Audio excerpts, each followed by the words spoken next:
Welcome to What is a Web Quest?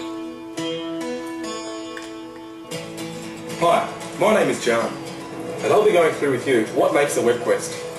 A web quest is an online digital lesson wrapped around an interesting and doable task.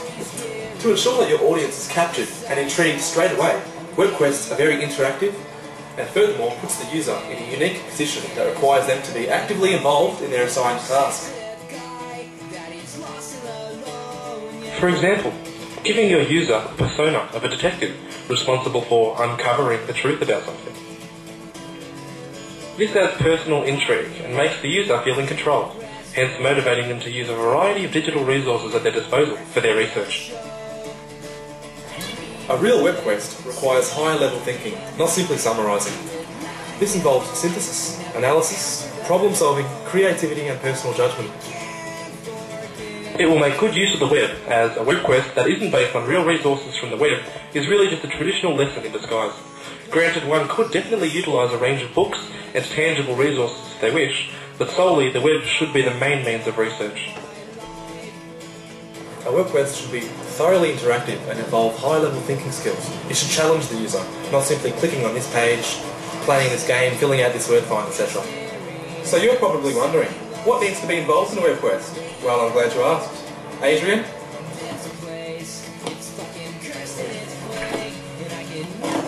Oh, hello. A web quest begins with an introduction, which, as John mentioned, should be captivating and give the user a sense of purpose. Secondly, the task is outlined, in which a clear description of what the end outcome for the learner will be is given. The task could be a problem to be solved, a creative work to be made, a complexity to be analysed, etc. Next, the process is outlined. In short, to accomplish the task, what steps should they go through? Here, you break up the students into research groups. That is, if the web quest in question requires more than one student.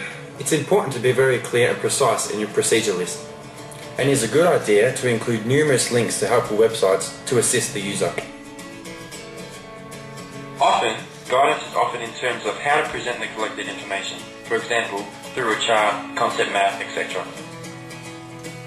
Next is the evaluation section, in which it should be made clear to the student or user on how their performance will be evaluated. It should specify whether there will be a common grade for group work versus individual grades.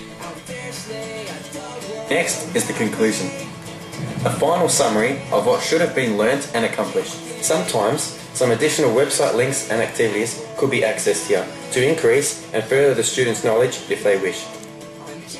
Finally, a list of credits and references follows.